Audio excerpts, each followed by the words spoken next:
Hi అందరికీ నమస్కారం. ఈరోజు ఎపిసోడ్లో గాయత్రి శరణ్య ఇచ్చిన డబ్బులతో కొద్దిగా స్టీల్ సామాను, కొన్ని ప్లాస్టిక్ డబ్బాలు, ఇంటికి కావలసిన సరుకులు కొన్ని కొంది. ఆమెకి ఇల్లు అద్దెకిచ్చిన సుశీల గుంటూరు జిల్లా పెదనెందిపాడులోని జిల్లా పరిషత్ స్కూల్లో సైన్స్ టీచర్గా పనిచేస్తుంది. ఆవిడ భర్త రమణ శరణ్య ఆఫీస్లో హెడ్ క్లర్క్. శరణ్య డిప్యూటీ ఎంఆర్ఓగా రాగానే సుశీల ఆవిడని కలిసి తనని తాను పరిచయం చేసుకుంది. నందిగామలో వాళ్ళకి పెద్ద ఇల్లు, ఆస్తులు ఉన్నాయి. సుశీల పెదనెందిపాడులో పుట్టింటి వారి దగ్గర ఉంటూ వారానికి 3 రోజులు నందిగామ వస్తుంటుంది. వాళ్ళకి పిల్లలు లేరు. ఇద్దరికి 2-3 ఏళ్ల తేడాగా 50 ఏళ్ళు ఉంటాయి. కాబట్టి ఇంకా పిల్లలు పుట్టే అవకాశం కూడా లేదు. శరణ్య పట్ల భార్యాభర్తలిద్దరూ కూడా మర్యాదగా, అభిమానంగా ఉంటారు.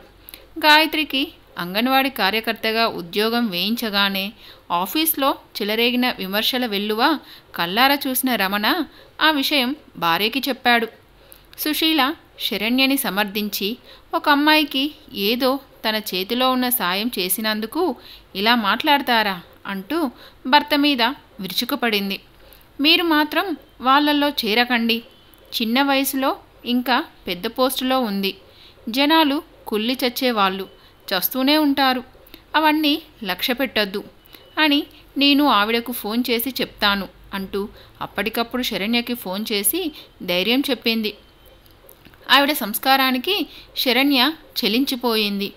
వయసులో పెద్దదైన సుశీల ఆ క్షణంలో ఒక అక్కలా అనిపించింది.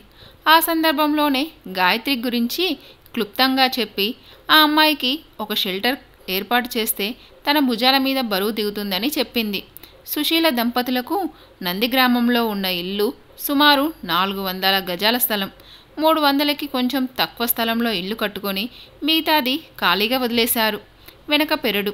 ఆ పెరట్లో సరదాగా నాటిన కొన్ని చెట్లు తప్ప మొక్కలు పెంచుకునే సమయం వాళ్లకు లేదు. ఆ ఇల్లు కూడా ఒక ప్లాన్ ప్రకారం ఉండదు. పెద్ద హాలుకి కుడివైపు ఎడమవైపు ఒక గది. హాలు దాటి లోపలికి వెళ్ళి కుడివైపు పెద్ద పడక గది, కొంచెం వాసరాల వదిలి కుడివైపు వంటగది, ఎడమవైపు విశాలంగా ఉన్న భోజనాల గదిలోనే ఒకవైపు పూజ గది, వెనకాల పెద్ద ఖాళీ స్థలం, క్రమ పద్ధతిలో లేని కొన్ని పూల మొక్కలు, ఒక మామిడి చెట్టు, ఒక సపోటా, ఒక జామ చెట్టు, ఈశాన్య మూల బావి, వాయువ్యంలో బాత్రూము, లావెటరీ. హాలుకి ఎడమ పక్క ఉన్న గదికి ఆనుకొని ఉన్న స్థలంలో ఉన్న వంటగది చేసి బట్టలు ఉతుక్కోవడానికి, అంట్లు తోముకోవడానికి పంపు చుట్టూ సిమెంటుతో చదును చేసి గట్టులా కట్టారు. ఎప్పటినుంచో ఆ పోర్షన్ ఎవరికన్నా కాస్త మంచి వాళ్ళకి తోడుగా ఉండి వాళ్ళకి ఇవ్వాలని అనుకుంటున్నారు. కానీ కుదరలేదు. ఇప్పుడు శరణ్య మీద గౌరవంతో, గాయత్రి మీద సానుభూతితో గాయత్రికి ఆ పోర్షన్ ఇవ్వడానికి అంగీకరించింది సుశీల. ఆవిడకి డబ్బు కన్నా ఒక మంచి మనిషి తోడు అవసరం. తను ఊళ్ళో ఉండనప్పుడు కాస్త మొక్కలని, ఇంటిని చూసుకునే మనిషి కావాలి. గాయత్రి ఆవిడకి నచ్చింది. ఆవిడ కోరుకున్నట్లే ఉదయం హడావిడిగా వెళ్ళిపోయినా స్కూల్ నుంచి రాగానే వాకిలి, పెరడు ఊడ్చి, మొక్కలకు నీళ్లు పోసి, పురుగు వచ్చిన మొక్కలకి చీమల మందు చల్లి కాపాడడం కాక మరికొన్ని గులాబీలు, కనకంబరాలు నాటింది గాయత్రి. అది చూసిన సుశీల గాయత్రి పనితనానికి, నెమ్మది స్వభావానికి ముగ్ధురాలయ్యింది. తను కోరుకున్నట్టే మంచి అమ్మాయి ఆ పోర్షన్లోకి వచ్చిందని సంతోషపడింది. సుశీల ఈ మధ్య గురువారం సాయంత్రానికల్లా నందిగామ వచ్చేస్తుంది. ఇంట్లో ఉన్నప్పుడు గాయత్రి, సుశీల కబుర్లు చెప్పుకుంటూ, బాబుతో ఆడుకుంటూ గడిపేస్తారు. క్రమంగా సుశీల, గాయత్రిల అనుబంధం చాలా బలపడసాగింది. ఇంకా 1 సంవత్సరం కష్టపడితే వాలంటరీ రిటైర్మెంట్ తీసుకోవచ్చని, అప్పుడైతే పెన్షన్ వస్తుందని చెప్పింది సుశీల. రమణ గాయత్రితో ఎక్కువగా మాట్లాడడు. అతను ఇంట్లో ఉన్నప్పుడు గాయత్రి సుశీలతో కూడా మాట్లాడదు. ఆవిడ వారంలో 3 రోజులు ఇంట్లో ఉండి రకరకాల వంటలు చేస్తుంది. అవి గాయత్రికి ఇస్తుంది. ఇద్దరు పెరట్లో కలుసుకొని మొక్కలు చూసుకుంటూ కబుర్లు చెప్పుకుంటారు. పూసిన పూలు, కాసిన కాయలు ఇద్దరూ సమానంగా పంచుకుంటారు. బాబుని తన ఇంటికి తీసుకువెళ్ళి భార్యాభర్తలిద్దరూ వాడితో ఆడుకుంటారు. సుశీల గుంటూరు నుంచి వాడికి మంచి డ్రెస్సులు, బొమ్మలు కొని తెస్తుంది. ఈ విషయాలన్నీ తెలుసుకున్న శరణ్యకి గాయత్రిని ఒక మంచి మనిషి సంరక్షణలో వదిలానని తృప్తి కలిగింది. అయితే ఆఫీస్లో శరణ్యకి మరో దెబ్బ తగిలింది. సనత్ కుమార్ ఆమెకి ఫేవర్ చేస్తున్నాడని, ఇద్దరికి మధ్య ఏదో ఉందని పుకార్లు బయలుదేరి నెమ్మదిగా శరణ్య చెవిని చేరాయి. నిర్ఘాంతపోయింది. ఎంతో మంచివాడు, సంస్కారవంతుడు అయిన ఆఫీసర్, సీనియర్, తనపై అధికారి వృత్తికి సంబంధించి తరచుగా అతన్ని కలుసుకోవడం, అతనితో కలిసి ఇన్స్పెక్షన్స్కి, మీటింగ్స్కి వెళ్ళడం తప్ప ఇలా అయితే తను ఈ ఉద్యోగం ఎలా చేయగలదు? ఇవాళ సనత్ కుమార్, రేపు ఇంకొకరు. ఆ స్థానంలో ఎవరున్నా తను ఇలాగే ఉండాలి, వాళ్ళు అలాగే ఉండాలి. అంత మాత్రాన సంబంధాలు అంటకట్టడం ఎంత నీచం! అది తెలిసిన రోజు మూడ్ ఆఫ్ అయిపోయింది. ఆఫీస్లో ఉండాలని అనిపించలేదు శరణ్యకి. మీటింగ్స్ కూడా క్యాన్సిల్ చేసి మధ్యాహ్నం నుంచే ఇంటికి వెళ్ళిపోయింది. వెళ్ళగానే తేజాకి ఫోన్ చేసి విషయం చెప్పి బాధపడింది. రుద్ధమైన స్వరంతో, ఏం మనుషులు తేజ, కొంచెం కూడా సంస్కారం లేని మనుషులు. చీచీ, నేను ఈ ఉద్యోగం చేయలేను, రిజైన్ చేస్తాను అంది. తేజ ఓదార్స్తూ అన్నాడు, అందరూ నీలా నాలా ఆలోచిస్తారనుకుంటున్నావా? ఈ సమాజంలో 80% అలాగే ఉంటారు. చూసి చూడనట్టు వెళ్ళిపోవాలి. నువ్వు వాళ్ళ బాసువి కదా, వాళ్ళు నీ గురించి ఏమనుకుంటే ఏం? నీపై అధికారులు నీ గురించి ఏమనుకుంటున్నారు అనేది నీకు ఇంపార్టెంటు. అయినా నీకెంత బెటర్ ఆఫ్ ఆర్లీ 1 month మన పెళ్ళైపోతుంది. నేను నీతో ఉంటాను. ఎవడన్నా ఏదన్నా వాగాడంటే నా చేతిలో చచ్చాడనమాట. అతను అన్న తీరికి నవ్వొచ్చింది శరణ్యకి.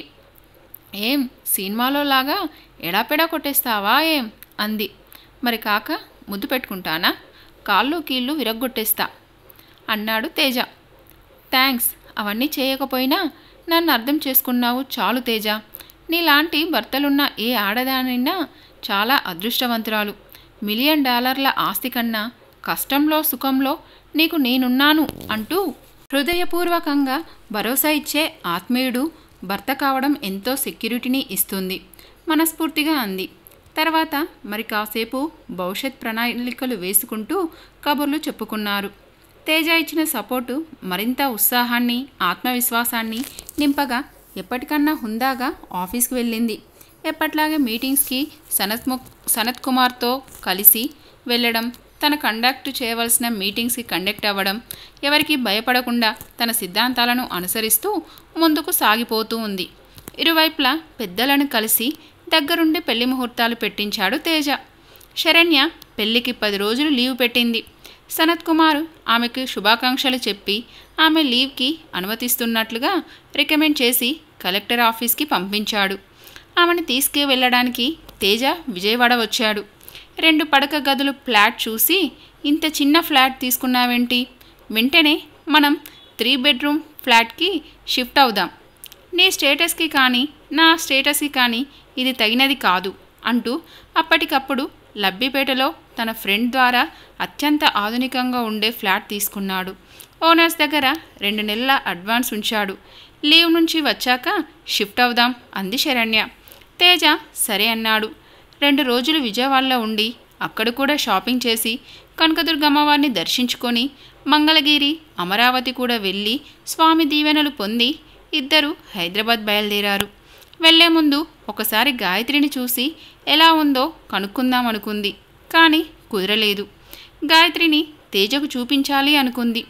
తేజ ఆమెను కలుసుకోవడానికి పెద్దగా ఆసక్తి చూపించలేదు. ఆమెకి ఏ జన్మలోనో మనం రుణపడి ఉంటాం. చేతనైంది చేశాం, మన పని అయిపోయింది, ఇక ఆ అమ్మాయితో మనకేం పని అన్నాడు తేజ. నిజమే కదా అనిపించింది శరణ్యకి. నిజమే. ఎవరి గాయత్రి? ఎందుకు తనకి ఎదురయ్యింది? ఎందుకు తన ఆమెకి సహాయం చేయాల్సి వచ్చింది? పోనీ ఆ చేసే సహాయం ఏదో తల్లి పిల్లల్ని కలిపితే బాగుండేది. అవకాశం వచ్చినట్టే వచ్చి చేజారిపోయింది. ఇదండి ఈరోజు ఎపిసోడ్. ఈ ఎపిసోడ్ మీకు నచ్చిందని ఆశిస్తున్నాను. ఈ ఎపిసోడ్ కనుక మీకు నచ్చినట్లయితే లైక్ చేయండి అండ్ సబ్స్క్రైబ్ చేసుకోండి. మరొక ఎపిసోడ్తో మళ్ళీ కలుసుకుందాం. అంతవరకు బాయ్.